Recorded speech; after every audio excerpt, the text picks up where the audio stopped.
Well, hello, and welcome to another edition of the Dr. Joseph Warren Historical Society interviews with prominent authors and historians, specializing really in the colonial period. Now, my name is Randy Flood, and I'm joined today by my colleague, Christian DeSpigna, the author of Founding Martyr, The Life and Death of Dr. Joseph Warren, the American Revolution's Lost Hero. So this segment is brought to you by the Real American Revolution television series and also the American Revolution Consortium for Civic Education. So Christian, why don't you introduce our guest today? Ben, thanks for being with us.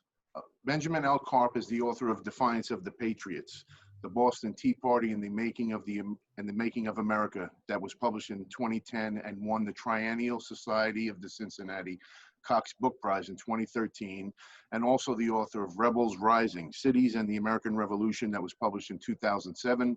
He's written articles for Colonial Williamsburg, the Wall Street Journal, and the Washington Post.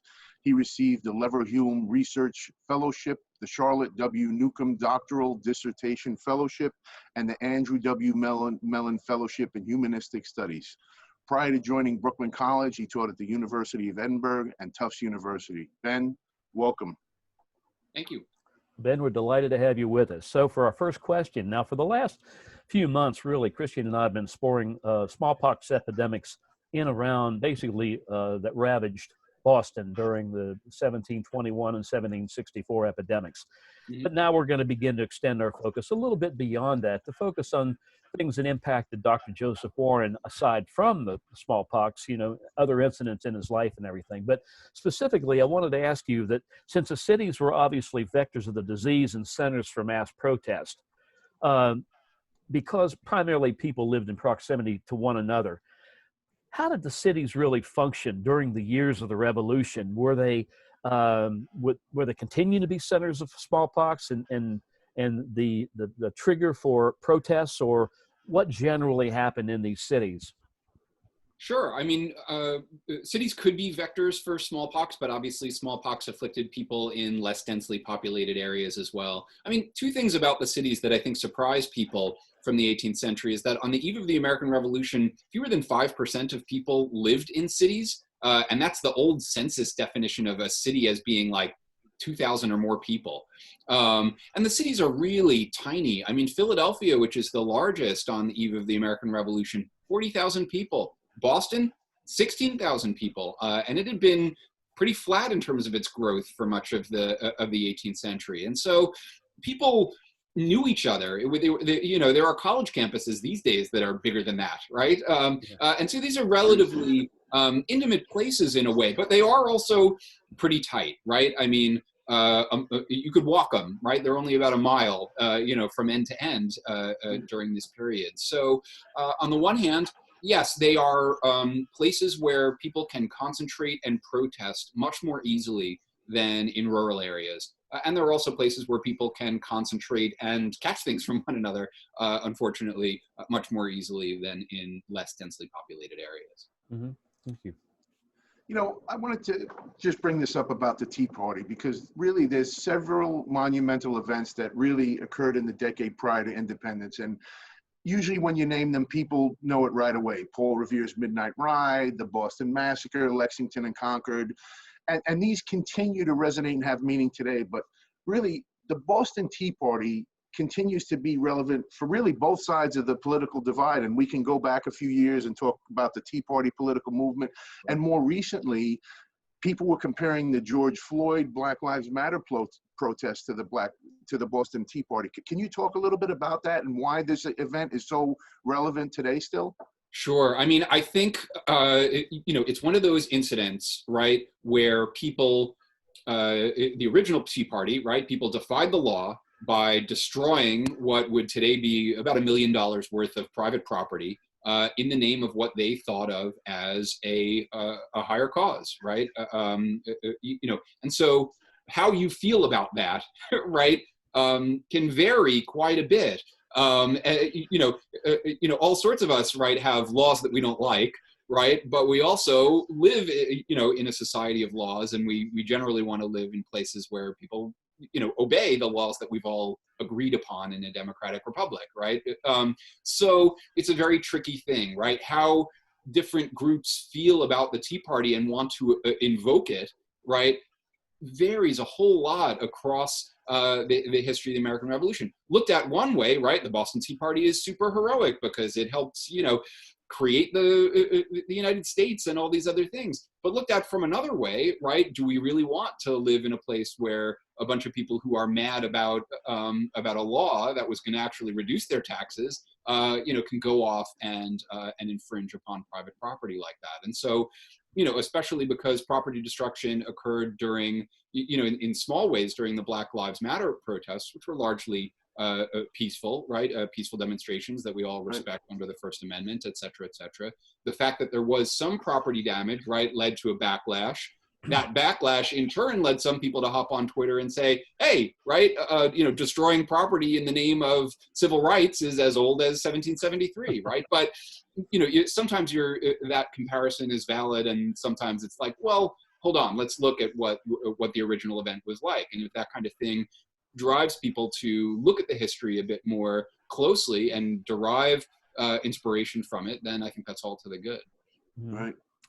Well, as we're looking at history, and all of us are involved always, it seems it's endless, the involvement that we have in doing historical research. So from a research perspective or standpoint, one's always hoping to find some new or undiscovered document, or material culture piece that you haven't seen before, that. Was there anything in particular that you'd uncovered during your particular research about the Tea Party that came as a big surprise or a shock? Yeah, there were a few things. I mean, one thing that I did was I really wanted to know, that we have these lists. Some are big, some are small, of people who supposedly had participated in the Boston Tea Party. And what I wanted to do is, something that's easier now because of digital resources and the compilations that archivists have done and things like that, is actually drill down and kind of say, okay, who were these guys? How old were they? What were their jobs? Where were they from? Right? And to really sort of build a social and political profile of the guys who may or may not have been dumping the tea into Boston Harbor. And at the time at Tufts, I was teaching a research seminar course on Massachusetts and the American Revolution. And I had this idea like, digging into one of these guys, especially if they're obscure but not too obscure, would be a perfect little research project for smart history majors, mostly juniors and seniors. And so I actually had them, and credited their research when they found cool stuff, right? I had them doing some of that work. And so that was really neat. But the source that I personally thought was the most significant, that no one had really connected to the Boston Tea Party before, as far as I know, was the William Palfrey papers at Harvard's Houghton Library. Palfrey was a close associate of John Hancock. He later becomes, I believe, the paymaster general during the Revolutionary War. So he was, one of these figures in the Revolutionary movement and the Revolutionary War who was important, but really not that well known. I mean, it becomes a very famous and wealthy family. But he was traveling around to London, to New York, to Philadelphia, and seems like he was engaged in conversations with other people who were Sons of Liberty elsewhere in the British Empire. And one of the things that was just fascinating to me is right before the Boston Tea Party happens, he's in New York, he's in Philadelphia, they know about the Tea Act. New York and Philadelphia had gotten their smuggling down, had gotten their legal imports of tea down to zero. They were getting all their tea through smuggling. And what was interesting was how low Boston's reputation actually was among the Sons of Liberty on the eve of the Boston Tea Party. He's saying, look, if we accept the tea and pay the taxes on it, we will never be able to recover our reputation among the Sons of Liberty in New York and Philadelphia. They think that we are just the worst, right? And we think of Boston as always being the vanguard, right? As being the ones who were making the British government the angriest of all the places on the Eastern Seaboard. But actually, among the Sons of Liberty, New York and Philadelphia were a little nervous that Boston wasn't going to hold up its end as far as maintaining the boycotts, doing everything that needed to be done in order to put pressure on London merchants, and then in turn put pressure on Parliament to repeal all of these various hated taxes and regulations. So that was the interesting thing for me, was that document is the one thing where it's like, oh, I really do have something new I can say here, which is that Boston was really feeling pressure, not just from Governor Hutchinson and the usual bad guys, but they're also feeling pressure from their fellow Sons of Liberty in other colonies as well. Mm. Right. You really need another book on smuggling too. Well, there's some great stuff on smuggling, believe me, but by definition, smuggling is one of those things that's hard to find documentation about. Right. But John Tyler's book, Smugglers and Patriots, is just Right. great on this because he had the innovation to look at those Ezekiel Price papers at the Boston Athenaeum, and right, even if you're a smuggler, you still have to insure your vessels, and so he discovered all this really interesting stuff. But yeah, I'm sure there's more to do. Sure. If the documents can be found. Yeah. Right. I want to jump the gun a little bit here, and I know you're working on your third book, and we'd love to have you back when that book is published. But for now, I know you're writing the book about the burning of New York City on September 21st, 1776. Yeah. And I know you're beginning the book by talking about the burning of Charlestown, and you also are talking about the letter that Abigail Adams writes to her husband about the death of Warren. And really, that letter is, at least I personally feel, is a standout in that treasure trove of correspondence between them. But a lot of people, if you mention that letter, they're more focused on Bunker Hill and less so on Warren. So can you talk a little bit about that, and really like what a blow Warren's death was to the Patriot movement and patriots like John and Abigail Adams at the time? Sure. I mean, I think your book and and other works really show. I mean, your book in particular really shows that Warren was on the cusp of not just being a kind of local Massachusetts leader, and Samuel Adams himself is sometimes denigrated by historians as only being important in Massachusetts, right? Edmund Morgan says that, right? Not somebody who had continental vision like Washington or Hamilton or something like that. But Warren, right, who is extremely important in the state or the colony level resistance movement. Your book really shows that he was somebody who was also on the cusp of being a real national leader. Who knows what kind of military role he might have played? Who knows what kind of political role he might have played? Right, smart guy, brilliant orator. Someone who knew how to make, connections, how to work with people from different levels of society, could have done all sorts of stuff, right? Dr. Thomas Young, right? Somebody else who dies during the war. Well, I mean, Benjamin Church does too, but, obviously isn't welcomed in the American pantheon. But, Thomas Young, even more radical probably, right? Like if these guys had survived the war, who knows what kinds of contributions they might have made? Who knows how they might have shifted the discourse in terms of the founding of the country, whether they would have been able to urge changes in the constitutional settlement that resulted? Just really hard to know, right? We can't play in counterfactuals too much, right? But the immediate aftermath, and I think it's a couple of letters from Abigail Adams that she writes to John in the aftermath of Charlestown. There's a few different things that they're mourning, right? I mean, like I think something like 1,400 people had died on both sides. Most of them were British soldiers and officers. The Americans had also lost the battle, right? They had given up the position. And this town, this substantial town of 400 buildings, was just reduced to brick chimneys, right, and smoking rubble.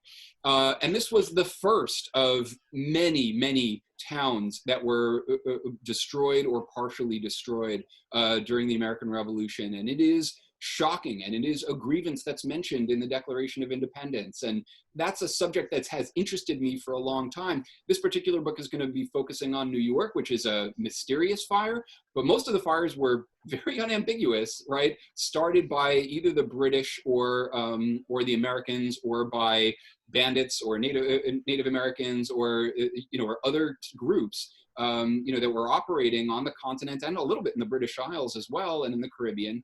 And it's a factor in the revolution that's important, because one of the things that we talk about when we talk about the 18th century was this a moment of humanity in warfare, right? Was this a time when, between, the wars of religion of the 17th century and then total war in the 19th century, where, where there was a kind of more genteel form of conducting war. And that's something that historians have actually debated quite a bit. You can talk about it in terms of treatment of prisoners, talk about it in terms of treatment of women and children and other non-combatants. What I got interested in was the destroying of civilian property. Right.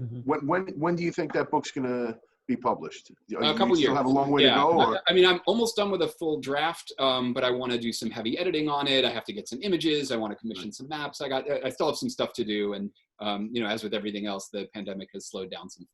Yeah. Right. So can we lock you in now to come back when the book is published? Absolutely. I would love. I would love to talk about it. Only have a little bit on, you know, on June 17th, 1775. That fateful day for Warren. You know, this is my first book that really is squarely in the war years rather than the years of resistance when Warren was most active. Right. That's been really fun, and you know, it has gotten me into some sources I really haven't used before. Right. And I was excited when I heard that you were working on it, because I know it's been a few years since I know you've done other things, but I'm excited that you have a book coming out. So. Yeah. I got sidetracked by doing article length projects and a textbook, and you know, all sorts of life. You've been busy, but I'm glad you're coming with the book. So. Yeah. That's excellent. Well, Ben and Christian, that's really all the time we have today for our discussion. So thank you, Ben. Appreciate it for providing us with a keen insight and your knowledge as well. So we'll hope you come back. We'd love to have you. Yeah. And to the viewers, we hope you've enjoyed this presentation. And on behalf of my colleague, Dr. Christian Despigna, giving you a doctor credential there, Christian. I'll take it, Randy. No problem. We'll say goodbye for now. All right. Thanks, Ben. Thanks to both of you. Thank you all very much. Randy. Appreciate it. All right. Bye.